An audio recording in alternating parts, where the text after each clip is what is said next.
एक साल तक गोल्ड मत खरीदिए। ये अनयूजुअल रिक्वेस्ट इंडिया के प्रीमियर लीडर ने सबसे की है।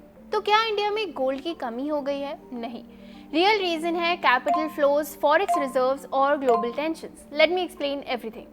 ऑनेस्टली ये इशू काफी सीरियस है। इंडिया दुनिया के सबसे बड़े गोल्ड कंज्यूमर्स में से एक है। हर साल इंडिया 700 से 800 टन गोल्ड कंज्यूम करता है, लेकिन प्रोड्यूस सिर्फ 1 से 2 टन करता है। मतलब इंडिया पूरा गोल्ड इंपोर्ट ही करता है, और इंपोर्ट्स का पेमेंट होता है यूएस डॉलर्स में। यानी जब इंडियंस गोल्ड खरीदते हैं, इंडिया को बिलियंस ऑफ डॉलर्स बाहर भेजने पड़ते हैं। और FY26 में इंडिया ने $72 बिलियन वर्थ गोल्ड इंपोर्ट किया, जो कि लगभग 6.5 लाख करोड़ है। इनफैक्ट गोल्ड अब इंडिया के टोटल इंपोर्ट बिल का ऑलमोस्ट 10% बन चुका है। सिर्फ क्रूड ऑयल ही उससे बड़ी इंपोर्ट कैटेगरी है।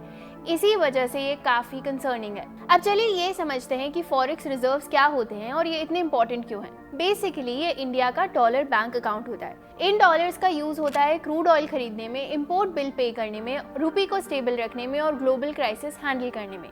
लेकिन रिसेंटली इंडिया के फॉरेक्स रिजर्व्स एक ही वीक में $7.8 बिलियन गिर गए। Current forex reserves around $690 billion है। अब प्रॉब्लम समझो, अगर क्रूड ऑयल महंगा हो जाए या ग्लोबल टेंशन बढ़ जाए और इंडिया अग्रेसिवली गोल्ड इंपोर्ट करता रहे, तो इंडिया के डॉलर फास्ट स्पीड से बाहर जाने लगते हैं। तो इस रिक्वेस्ट से इसी प्रेशर को कंट्रोल करने की कोशिश की जा रही है। अब एक और चीज देखो, गोल्ड हाउस होल्ड्स के लिए वैल्यूएबल है, यस, लेकिन इकोनॉमी के पर्सपेक्टिव से ये एक नॉन प्रोडक्टिव इंपोर्ट है, क्योंकि गोल्ड डायरेक्टली फैक्ट्रीज नहीं बनाता, एक्सपोर्ट्स इंक्रीज नहीं करता, जॉब्स क्रिएट नहीं करता और इंडस्ट्रियल प्रोडक्टिविटी भी बूस्ट नहीं करता। फिर इन सब के साथ टाइमिंग भी बहुत इंपॉर्टेंट है। वेस्ट एशिया में जियोपॉलिटिकल टेंशंस बढ़ रहे हैं, जिससे क्रूड ऑयल के प्राइसेस 40% तक ऊपर जा चुके हैं सिंस फरवरी।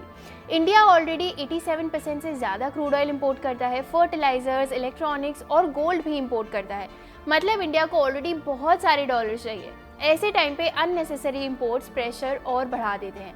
इसलिए गवर्नमेंट ने सिटीजन से बोला है कि अननेसेसरी फॉरेन ट्रैवल अवॉइड करो, फ्यूल सेव करो और गोल्ड बाइंग टेम्परेरीली रिड्यूस करो। ये बेसिकली इंडिया का इकोनॉमिक डिफेंस मोड है। तो क्या आप अपनी गोल्ड परचेज को हॉल्ट करोगे? हमें कमेंट्स में बताओ।